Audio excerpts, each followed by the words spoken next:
Hi, it is the middle-ish of April. I've bought 42 books this year.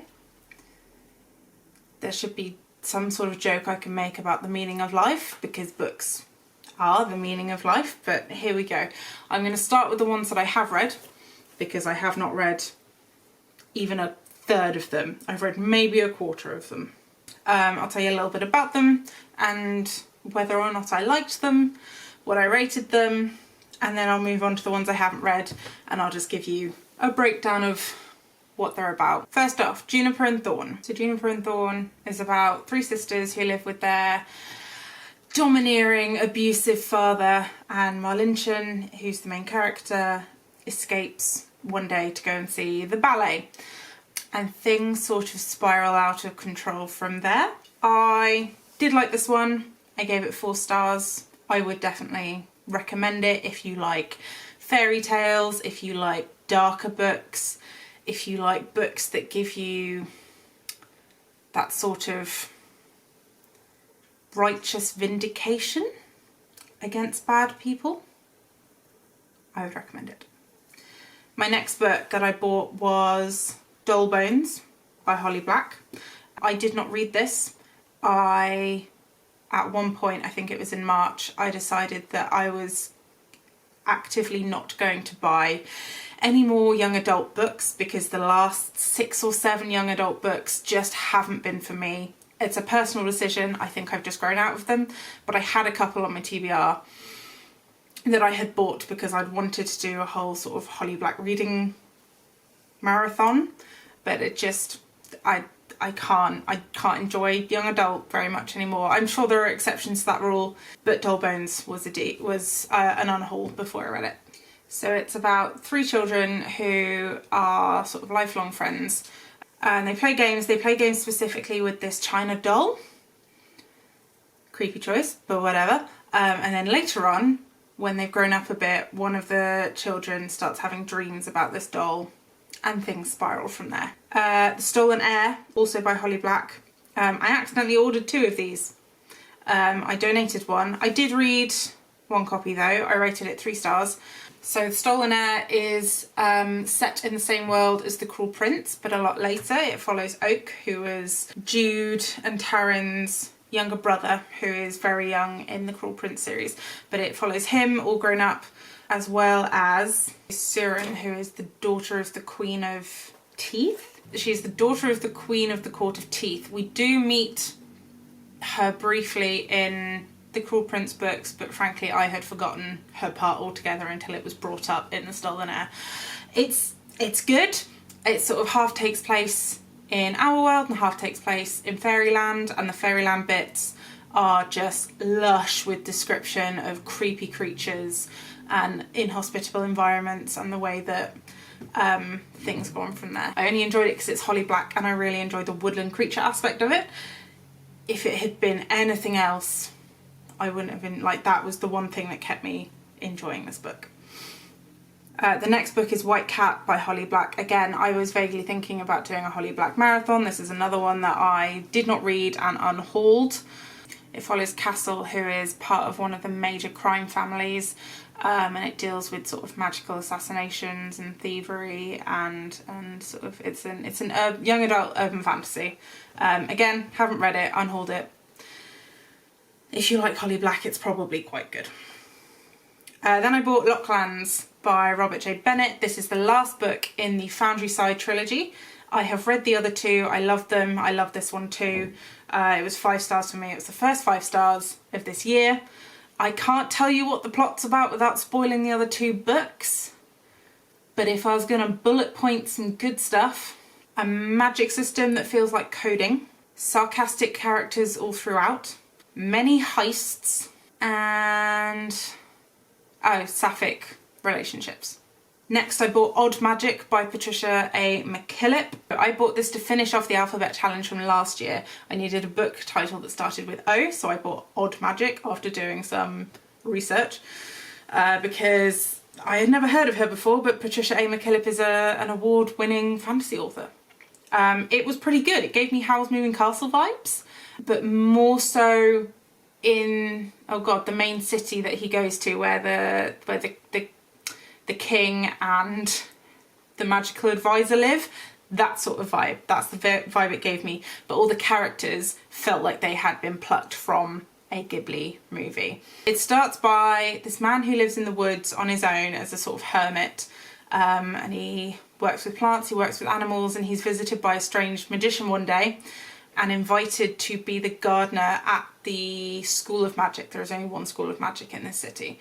And he accepts, and it's about him, and it's about a princess who also lives in the city. And then there's a strange magician that comes to visit the city, and they all get tangled up in the plot, and it's very good. It's really chilled out.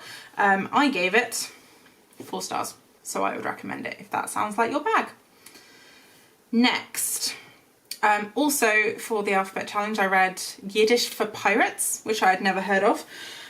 So this follows Moish as he leaves his family, becomes a pirate, stops being a pirate, becomes a pirate again. It follows his life, basically. The Yiddish part comes in because he is Jewish, and it talks a lot about how Jews are treated in the era of Christopher Columbus. You do meet Christopher Columbus in the book, so that's the historical period that takes place in it. I was under the impression it was going to be more fantasy because the whole book is told from the perspective of a parrot, like a talking parrot who can converse with Moish.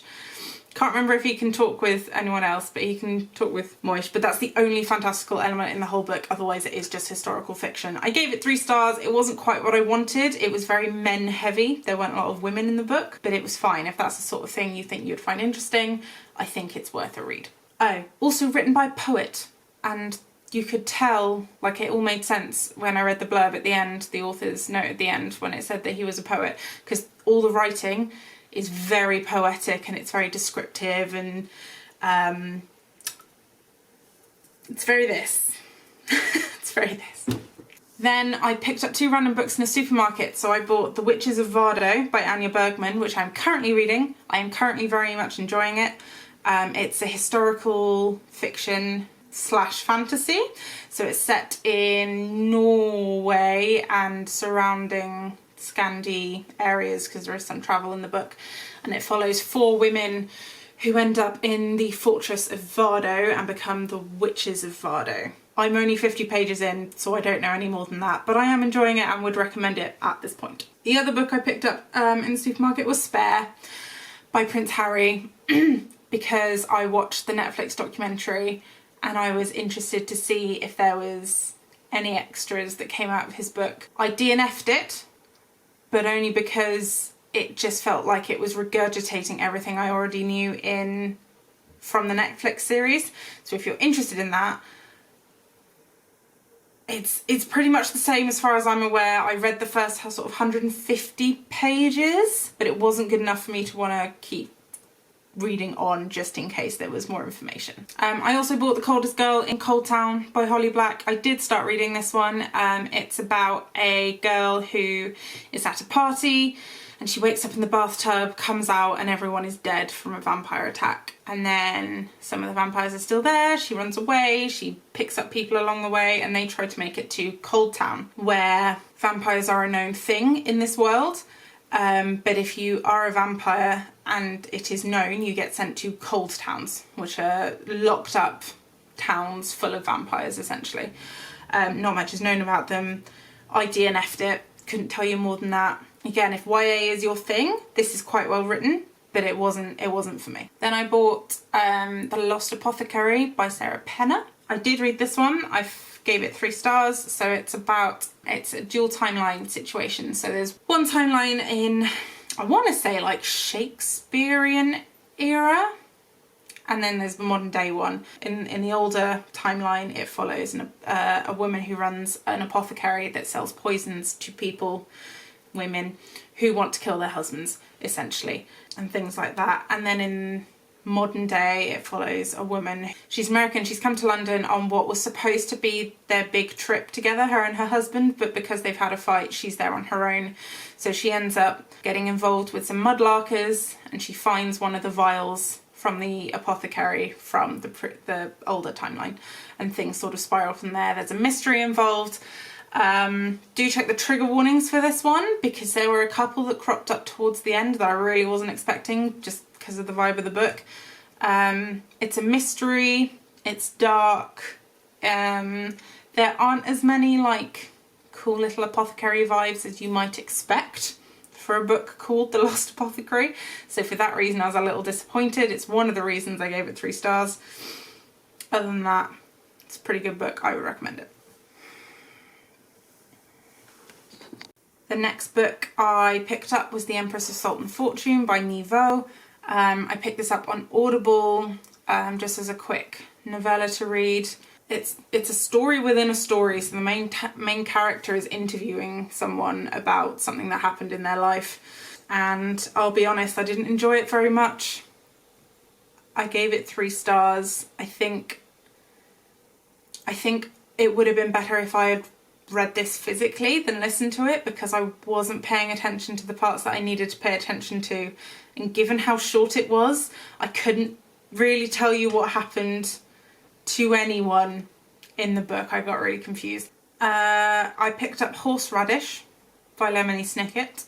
This is just a book of quotes and sayings. It is one of the quickest reads I've had this year. It took me like half an hour in one sitting to read the whole thing. There is a little story in the beginning, sort of like a fable, but it's very Snickety. And if you're like a die-hard fan of Snicket, then I would recommend it. But otherwise, it's just sort of sitting on my shelf looking pretty. I also picked up The Way of All Flesh by Ambrose Parry. I picked this up in a charity shop. Didn't love it. It was a DNF, but it was a murder mystery set in the Victorian times. Lots of dead women showing up dead, and a young male student was trying to solve the murders, essentially. Not my thing, DNF'd it. Then I read La Forteresse de Pierre, which was a French comic that I picked up in a charity bookshop as well. I enjoyed reading the French. I enjoyed the illustrations because they were sort of Fraudian in the sort of style of the Dark Crystal and that Brian Froud-y, which I really like. The story was meh. It was about a girl who'd been raised by these goblins in the woods, and then suddenly the humans come and take her back to the palace, and yeah, it all got a bit confused. It was nice to look at, but I have read better comics. I would frame some of the art if I could though. Then I bought The Sky in the Deep by Adrian Young. I DNF'd this one. This is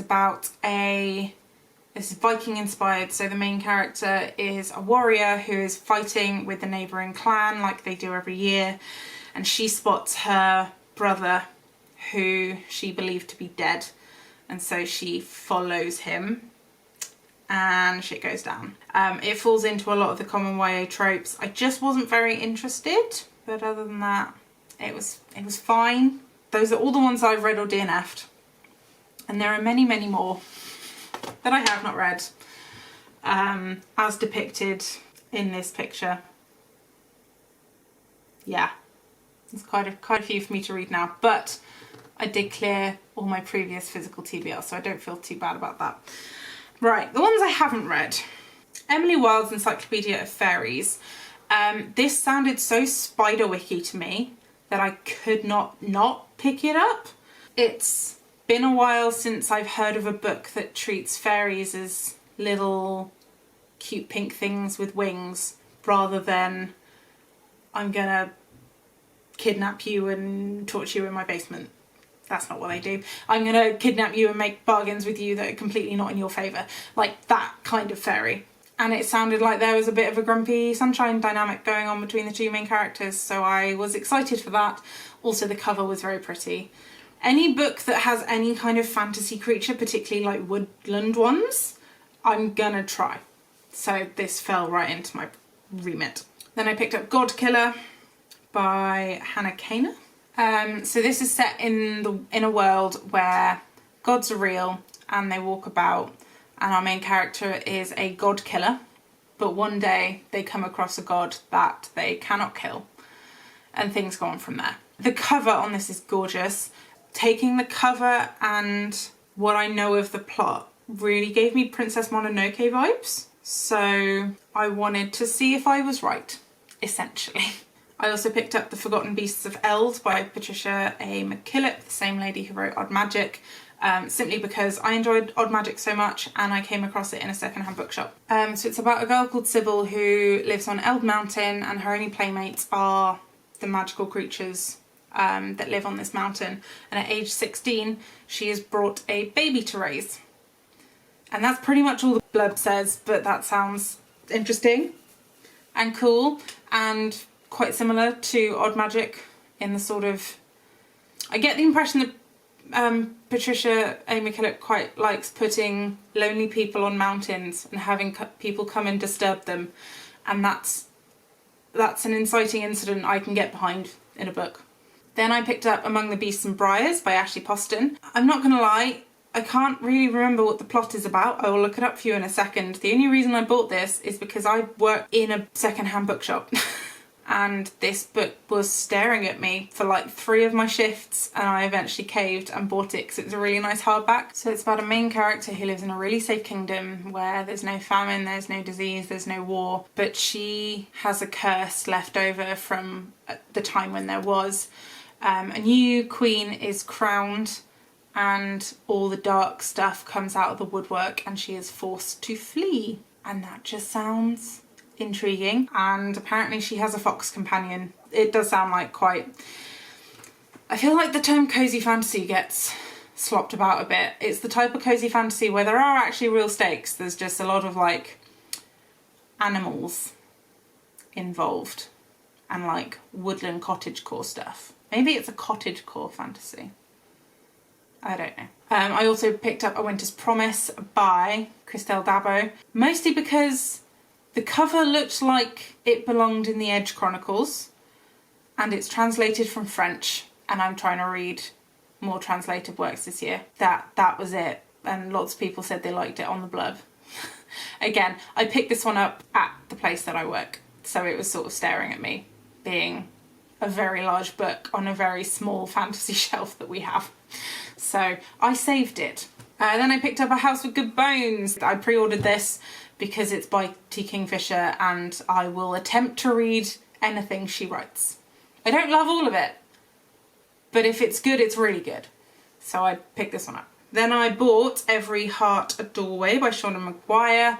Kayla from Books and Lala talks about this series a lot, and I thought it was time to give it a go, and my library didn't have it, so I bought it. I think it's about a group of kids and there are doorways that they go through and things happen to them, and it's all a bit mysterious, and they're all quite short books as well, but Kayla never shuts up about them in her videos, so I figured I'd give them a go. Then I bought The Mysteries of Thorn Manor by Margaret Rogerson. I reread Sorcery of Thorns in order to prepare for this because it is a novella that continues shortly after the end of Sorcery of Thorns. I really enjoyed this book. I have actually read this. This should have gone in the other... I have read this one.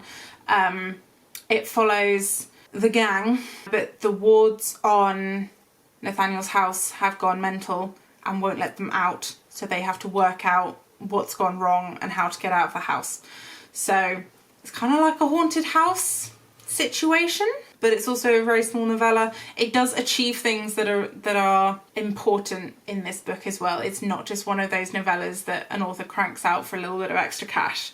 Like, it is actually worth reading, so bear that in mind. Then I picked up The Fair Folk by Marvin Kay. This is an anthology of short stories revolving around all things fair folk. I recognised a couple of the authors on here, so Patricia A. McKillop from Odd Magic and Robin Hobb as Megan Lindholm has a story in here. So they're both writers that I really enjoy.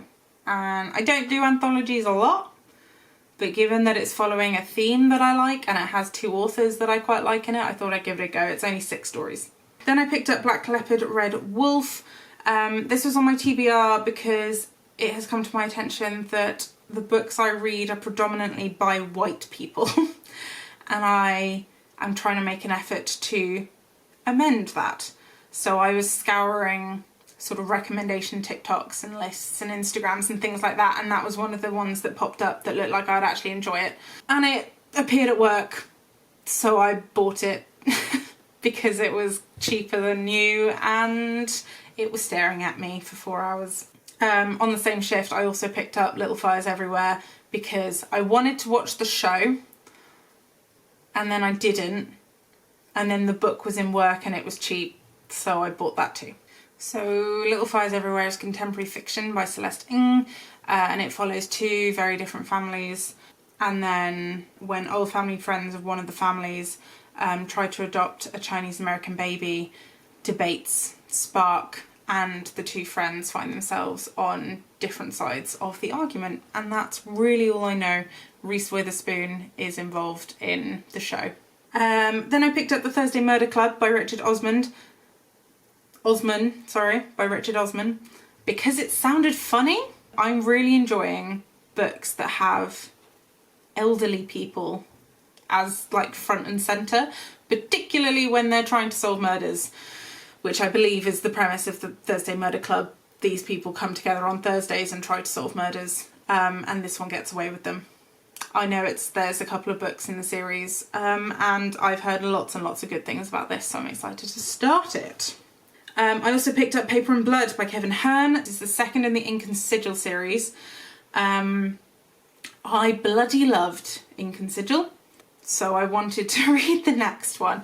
I don't remember what the plot of this one is, but Ink and Sigil follows Al McBarris, who is a sigil maker, so he can craft magical sigils that do things, and thus works with the fair folk and people who know about the fair folk and things like that. And then a bright pink goblin comes into his life and everything goes tits up. I believe his apprentice might have died before that. That's right, all his apprentices keep dying. It's very funny, it's very irreverent. It is so Glaswegian. I was thoroughly shocked when I found out that the author is not Glaswegian, because that's a hard thing to pull off. But yeah, that's the Paper and Blood is the second in the series, so that's why I bought it. For the same reason, I picked up A Cruel and Fated Light by Ashley Shuttleworth. I read, oh my god, what's it called? The first one. I read A Dark and Hollow Star earlier this year, gave it 5 stars, was absolutely obsessed, needed the second one immediately. I have already forgotten what happened in the first book, so I may need to do a little bit of a refresher before I pick up this second one. But it's an urban fantasy where there are lots of different types of people. There are different courts, but it's less Court of Thorns and Roses and more Crescent City, but it is firmly based in our time, and I believe it's set in Toronto. Then I picked up The Jasmine Throne by Tasha Suri. I've heard so many people recommend this book that it was about damn time I picked it up. So it's about a vengeful princess trying to get her brother off the throne and a priestess who is searching for her family. And then apparently together they fuck shit up, and it looks interesting and it looks not Western. So it looked fun. Right. Then I picked up everything Cassandra Clare has ever written. No. Then I picked up every book in the Mortal Instruments series. So I have read the 6 Mortal Instruments books, the 3 Infernal Devices books, and I've now read the Red Scrolls of Magic as well. Just as a general overview, I'm not going to put all the pictures up on the screen. I'm not going to go through the plot of every book, but I decided I wanted to do a reread of everything Cassandra Clare has ever written because I reread the Infernal Devices recently, and it occurred to me that I haven't read anything past that. And lots of people are jumping up and down about Chain of Iron. Is that the latest one to come out? So the Mortal Instruments series follow various shadow hunters who are children of the Nephilim, so they have angel blood in them. Their purpose in life is to destroy demons and protect mundanes or humans. Also the Downworlders. Yes, the Downworlders. So anyone who is magical but not a shadow hunter is a Downworlder. So you have warlocks, vampires, fairies, mermaids, all of that jazz. They are Downworlders. And the plots of these books can be quite formulaic, but I find that comforting because Mortal Instruments was a massive guilty pleasure in my childhood, so I'm rereading a lot of them. But that is all the books that I picked up.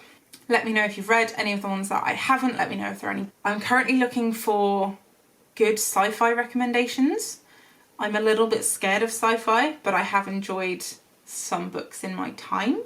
So if you have any good sci-fi recs, I will also take them in the comments below. That was all the books that I've bought up until today, which is mid-April at some point. I don't know what day it is. Yes.